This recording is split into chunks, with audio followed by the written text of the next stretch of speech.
Now, from the area's leader in live local news, this is WYLN News, the area's #1 source of live local news and information in Luzerne, Schuylkill, Carbon, and Columbia counties. WYLN News starts now. Good evening and thank you for joining us on WYLN News. I'm Elizabeth Doroba. Luzerne County has officially signed an agreement to form a partnership with Luzerne County Community College.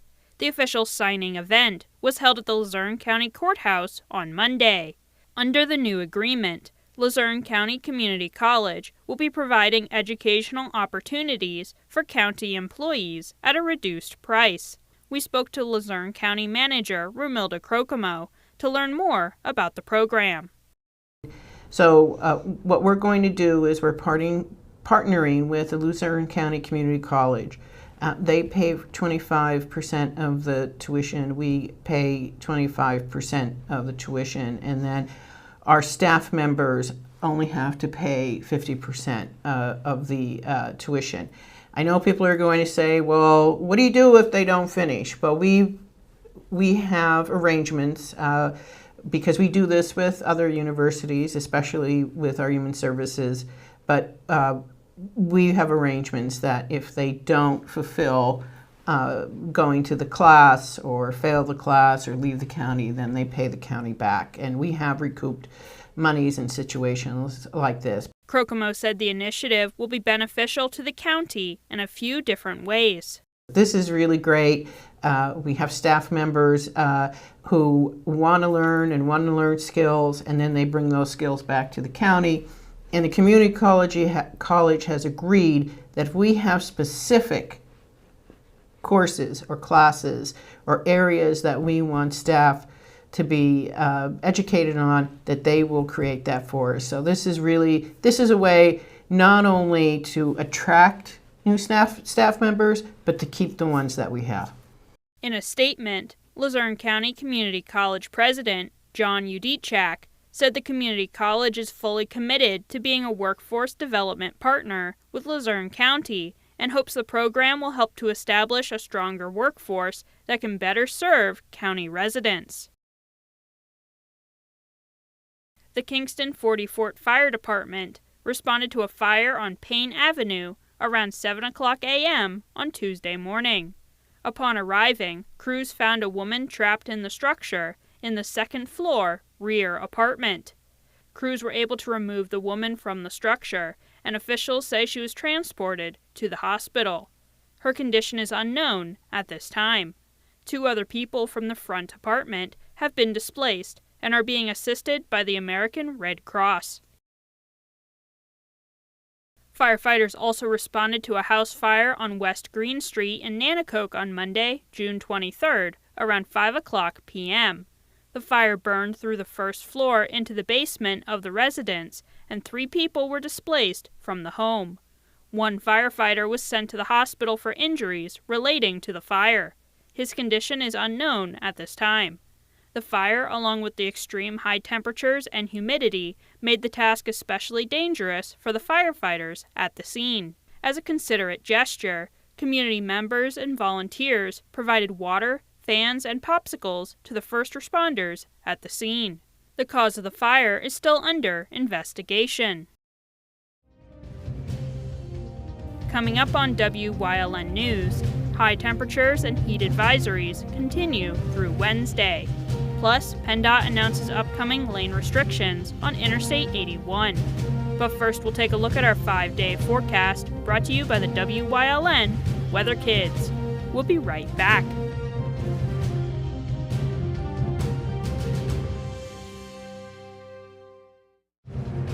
Brought to you by Lehigh Valley Health Network and Jefferson Health. Investing in your well-being and building healthier communities because more expertise and convenient care mean better outcomes and a healthier you. Learn more at lvhn.org/Jefferson.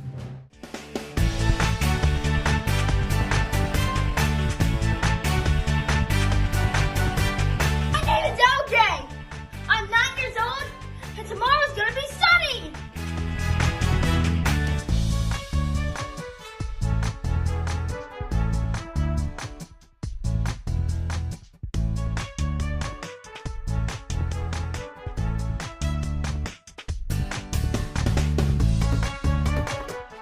We want your child to be our WYLN Weather Kid.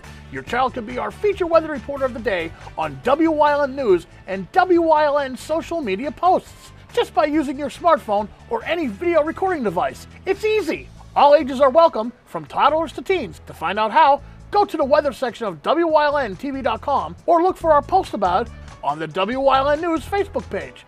Submit your Weather Kid video today. WYLN TV 35 is expanding and is on the hunt for a dynamic salesperson to join our vibrant team. If you've got the passion and the drive, we want to hear from you. Send your resume to the email displayed on your screen. Don't miss this great opportunity. PPW Nation, get ready for the best of PPW Season 2. Join Paul Bowe, E. Julius Kuiper, Alexander Bravado, Tom Mitchell, and Alex Watt as we take you down memory lane and relive some of the best PPW matches of all time. Saturdays at 5 p.m., Sundays at 10 p.m., only on WYLN.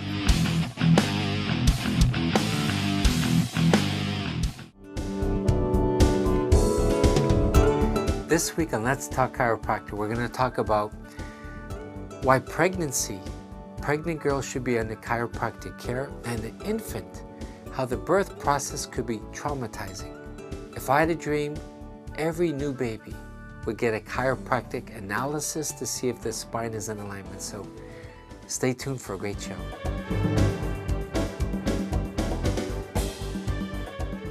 Come shoot at Whitetail Preserve, 118 Boulevard Road in Bloomsburg. Their skeet, trap, and sporting clay fields are professionally designed, and all stations are handicap accessible. Whitetail Preserve has resident shooting instructors certified by the NRA in shotgun, rifle, pistol, home safety, and personal protection in the home. Whitetail can also cater any size event, whether it be a private party, corporate event, or wedding. Call 570-384-2314 or 570-790-8969. Something is out there. What it is, no one knows. However, since its first sighting, there have been numerous reports of strange lights in the night sky. Some say they are extraterrestrials, flying saucers. But to all of those seemingly unrelated uncertainties, there is one common thread. Solo Spaceman. Watch Solo Spaceman on WYLN Thursdays at 1:30, Saturdays at 7, and Sundays at 4:30. Welcome back to WYLN News. High temperatures will continue to impact northeastern Pennsylvania this week through Wednesday evening. According to the National Weather Service, a heat advisory remains in effect for Carbon, Columbia, Luzerne, and Schuylkill counties until 8 o'clock p.m. on Wednesday. During the heat advisory, residents should expect heat index values of up to 105 degrees. Experts say the hot temperatures and high humidity may cause heat-related illnesses. Residents are advised to stay inside in air-conditioned rooms as much as possible, to drink plenty of fluids, and to check up on relatives and neighbors. When going outside, it is recommended to wear lightweight and loose-fitting clothing and to limit strenuous activities to the early morning or evening. PennDOT has announced upcoming lane restrictions on Interstate 81 in Luzerne County. According to officials, a lane restriction will be in effect between the New Angola exit 159 and the Highland Park Boulevard exit 168 on Wednesday, June 25th from 9 o'clock a.m. to 2 o'clock p.m. The lane restriction will be in place on both Interstate 81 northbound and southbound as crews do field survey work at several structures. A second lane restriction will also be in place on Interstate 81 southbound at mile marker 170 in Bear Creek on Wednesday and Thursday as crews perform bridge demolition work. The lane restriction will be in effect from 8 o'clock p.m. to 6 o'clock a.m. When encountering a work zone, motorists are reminded to drive the posted speed limit, turn on their headlights, and pay close attention to signs and flaggers. For up-to-date conditions on major roadways, you can visit 511pa.com. Williamsport police are attempting to locate a missing man. According to police, 24-year-old Alexander Trunzo was last seen at the YMCA in Williamsport on June 17th at 4:00 p.m. Trunzo is described as a white male with brown eyes and brown hair. He is 6'1" and weighs approximately 175 pounds. He is believed to have been driving a 2003 blue Toyota Matrix. Anyone with information regarding Trunzo's whereabouts is asked to contact Williamsport Police at 570-433-3166. Coming up on Whitehaven's News Choice, we learn about state police body cameras on this week's segment of Trooper Talk. Plus, Chris Fulmer leads us down the path through history with Sunbury Part 2. And stay right here on WYLN. We'll be right back. SJ Kowalski is your Mitsubishi Diamond contractor. They can install a Mitsubishi electric Mr. Slim ductless heating and cooling system. Mr. Slim systems are designed to make any living space in your home inviting. You can have a different temperature control for every room in your home. The money-saving technology can save you 25 to 50% on your heating bill. For Mitsubishi, Rinnai, and trained comfort specialists, call SJ Kowalski at 570-455-2600. Do you like craft beer? Do you want to learn the right way to sample wine? How about checking out a restaurant with a unique flavor or a crazy food challenge? These are just some of the things we are featuring on Wine, Hops, and Road Stops. So, spend some time learning about great wine, great beer, and great food on WYLN TV 35.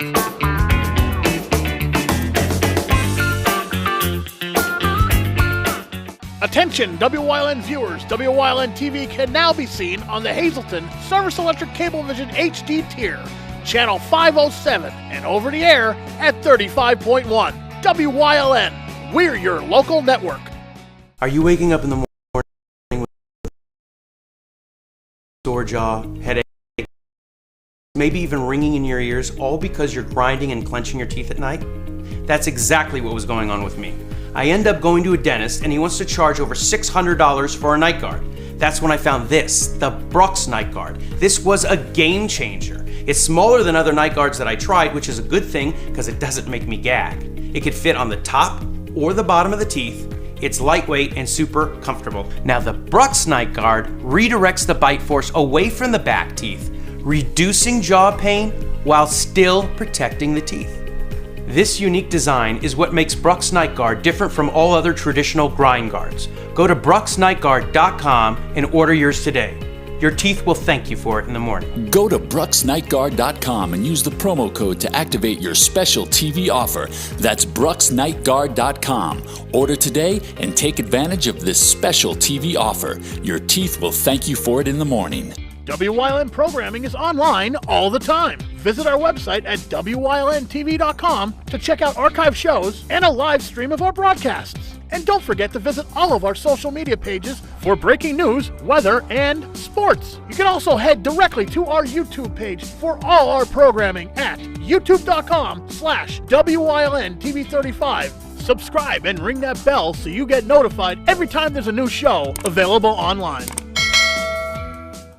When you see news happening in your neighborhood, call WYLN News at 570-459-1869 or email us at news@WYLNTV.com or send us a message on social media through Facebook. WYLN, we're your local network.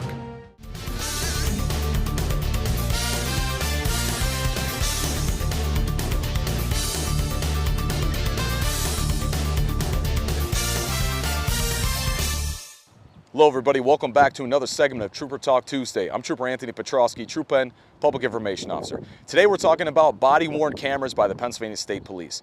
This year we rolled out body cameras to all patrol members of the Pennsylvania State Police. What that means is they will be wearing one on their uniform. It will be recording all the time, every interaction that a trooper has, whether it's a traffic stop, a crash, or a criminal investigation. Everything will be recorded. Now, the reason why we're going to body cameras is this. Number one is to protect you as the citizens of the Commonwealth, and it's also to protect us as the state police. This way, We could be protected if somebody is to make a claim on us, or we can use those body cameras for investigations. We can look back if we can't remember something, we can actually go back and play the body cameras, and we can use it in court also. These are great tools to have for us. I talk about protecting you as the citizen of Commonwealth. We want you to feel safe, and some people will only feel safe if an interaction between a citizen and a state police member is recorded.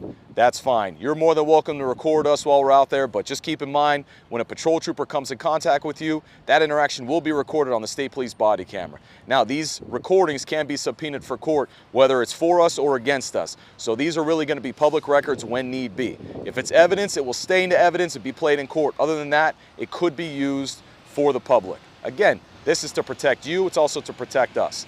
This is the new age of policing, and the Pennsylvania State Police is adapting to that by using body-worn cameras. If you have any question regarding a body-worn camera, please reach out to me at the State Police Barracks at Hazleton, and I'll catch you next time here on Trooper Talk Tuesday.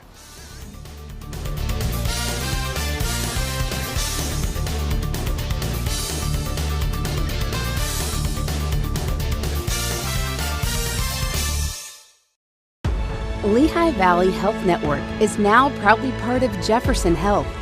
And when two healthcare leaders come together for the community, you can expect more.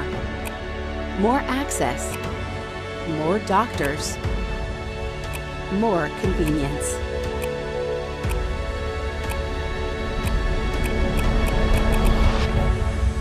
Jefferson Health and Lehigh Valley Health Network. Together for the future of care.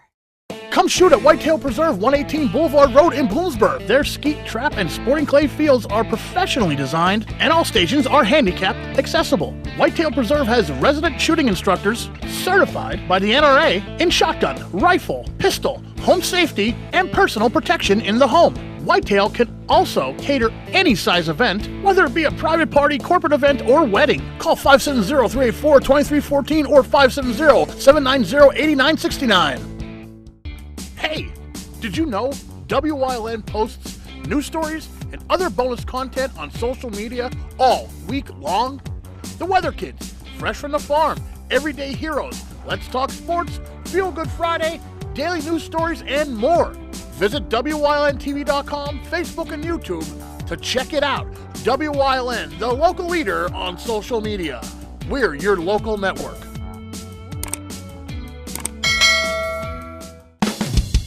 PPW Nation, get ready for the best of PPW Season 2. Join Paul Bowe, E. Julius Kuiper, Alexander Bravado, Tom Mitchell, and Alex Watt as we take you down memory lane and relive some of the best PPW matches of all time. Saturdays at 5 p.m., Sundays at 10 p.m., only on WYLN.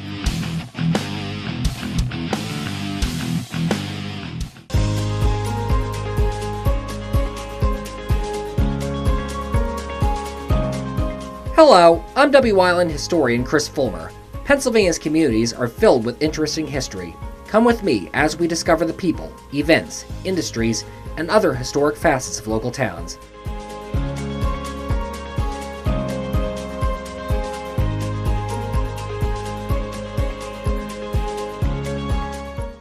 A Path Through History is sponsored by the Old Jail Museum, 128 West Broad Street in Jim Thorpe. Call 570-325-5259 or visit them online at theoldjailmuseum.com.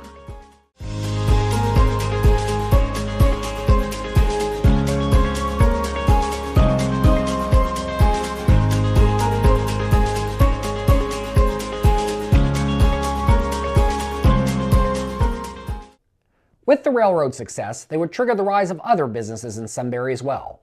Brickmaking was an early industry in town. Foundries and leather-making facilities also took root, as did liquor industries. One notable brewery in Sunbury was the Cold Spring Brewery, opened by Joseph Boucher in 1865 at the corner of Packer and North 7th Streets. It survived Prohibition by selling near beer of 2% alcohol, although it reportedly still sold regular beer under the table during this time. The brewery closed in 1935, shortly after Prohibition ended. On the outbreak of the Civil War, Sunbury's sons joined the war effort for the Union. Among those who answered the call was John Peter Schindel Gobin, who had practiced law before the conflict. Assigned to first the 11th and then the 47th Pennsylvania Infantry, He would serve in campaigns throughout the South during the war, eventually becoming the regiment's commander. Goeben would participate in the only successful capture of infantry of a Confederate steamer, the Governor Milton, during the war, and would be promoted to brigadier general for bravery at the Battle of Pocatalico in South Carolina. After the war, Goeben moved to Lebanon and resumed his law practice, while also becoming active in the Pennsylvania National Guard. He was elected to the state senate in 1884 and served through 1899, including a term as the vice president pro tempore from 1891 to 1893.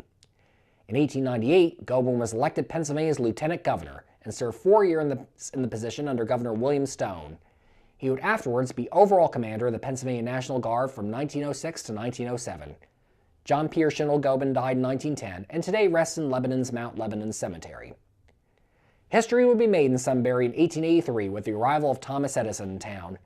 After having invented the first practical incandescent light bulb in 1879, Edison had been searching for a place to put a central power generator. Although he had successfully done so in Manhattan, lighting up 800 lights with a station on Pearl Street, Edison dreamed bigger and wanted to light up an entire town with his bulbs. One of his business associates, who was originally from Williamsport, recommended Sunbury to him, pointing out that its location close to coal fields gave it a ready source of power for the proposed plant. And so, in the spring of 1883, Edison arrived in the city, where he and his company built a coal-fired power plant at the corner of Vine and 4th Streets. They ran wires from it on overhead lines to adjoining houses and businesses, connecting them to the plant. An initial test on the night of July 3rd failed due to improperly lubricated dynamo bearings of the plant, but repairs were quickly made. And so, on the following evening, the 4th of July, 1883, Edison flipped the switch that turned on a 100-foot candle light over the entrance of the City Hotel, which had been the company's headquarters during installation. The hotel thus became the first building in the world to be lit by 3-wire incandescent light. In honor of this historic moment, the City Hotel will be eventually renamed the Hotel Edison, and it has become custom for Sunbury to raise a light bulb on New Year's Eve to ring in the new year. Central Pennsylvania may not be the first location that comes to mind when one thinks of silver or lead mining, but Sunbury was where the Susquehanna Mining and Smelting Company thought they could make a fortune with the minerals. Chartered in November 1882, the company started mining for silver and lead the same month, and soon afterwards built their smelting facility between the tracks of the Sunbury, Shamokin, and Lewisburg and the Northern Central Railways. Chutes carried the iron ore down from the mines in Silver Hill to the railroad cars for quick and easy transport. On July 19, 1883, the company was the very first to smelt Pennsylvania ore into lead. But what at first seemed like a bright future would turn out to be a mirage, as 6 months after opening, the Susquehanna Mining and Smelting Company would be sold at sheriff's sale. Initial hopes that another smelting company would continue operations, albeit using ore from western states, proved to be wishful thinking, and the mine company's land would be sold off in the following years. At the turn of the century neared, there was much to see and do in Sunbury. Keithen's Bakery was opened by John August Keithen in 1881 on Market Street. In addition to baked goods, the business was also a confectionery and ice cream shop. It was one of the first businesses in Sunbury to switch to electric lighting after Edison's successful experiment in town. Indeed, the bakery had the honor of being the 6th business in the entire world to be illuminated by electricity. John Keithen's children continued running the bakery for many decades. When it closed in 1976, the bakery was the oldest operating small business in Sunbury. In the meantime, the town had the honor of having the Liberty Bell pass through in 1893 on its way to the Royal Columbian Exposition in Chicago. In Sunbury itself, the Susquehanna Silk Mill opened in 1896 and became a major employer. It would operate through 1952, reopen in 1954 as the Sunbury Textile Mills, and run for another 68 years. Mary M. Packer Hospital, the first notable hospital in the lower Susquehanna Valley, opened in a former mansion on Purdy Street in 1895. Later known as Sunbury Community Hospital, and eventually part of the UPMC chain, it operated through 2020. Residents could also shop downtown at Rice's Department Store, which opened in 1900. Throughout the 19th and early 20th centuries, covered bridges sprang up all over the Susquehanna Valley, with countless spans crossing the area's waterways, including the Susquehanna River itself. 4 covered bridges still stand in Northumberland County today, and one of these stands in the Sunbury area. The Kiefer Station covered bridge was built in 1888 for $882 and named for its builder, George Kiefer. Built with a bird truss design, it stretches 109 feet over Shamokin Creek on Mill Road. The Kiefer Station covered bridge was added to the National Register of Historic Places in 1979. It was rebuilt in 1986 and continues to carry vehicular traffic today. Underneath even the most happiest seeming town, darkness can occasionally lurk. On October 10, 1898, darkness would strike the family of local farmer Henry Smith. On the morning of that day, he sent his daughter Daisy, age 16, to collect ferns to help cure a sick horse on the farm.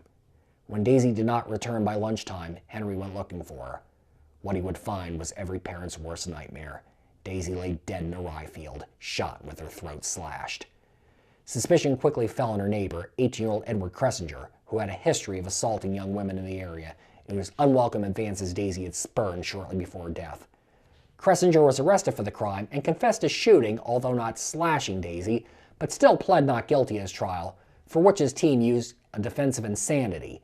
It did not work, and Cressinger was convicted of first-degree murder. On January 4, 1900, the now 20-year-old Cressinger was hanged at the Sunbury jail, the youngest person to be executed in Pennsylvania up till that time. Daisy Smith rests today in Mountain Presbyterian Cemetery, her justice having been done. More tragedy would strike the Sunbury area on July 13, 1901. With the canals closing at the turn of the 20th century, locals were looking for ways to repurpose the canal boats.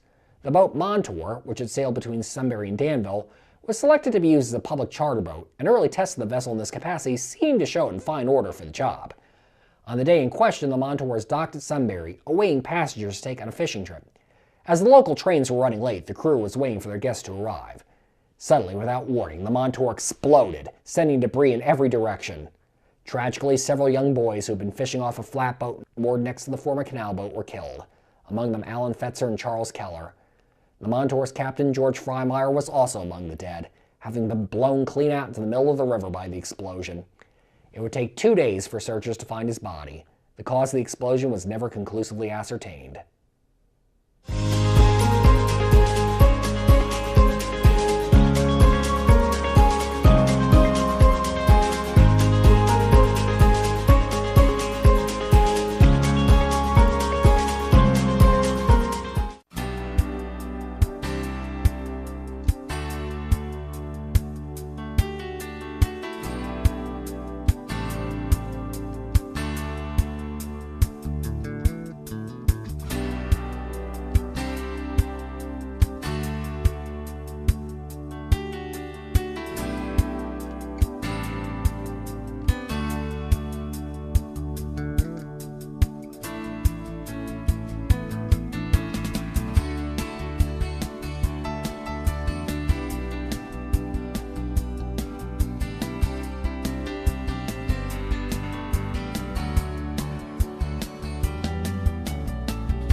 You're watching WYLN TV 35.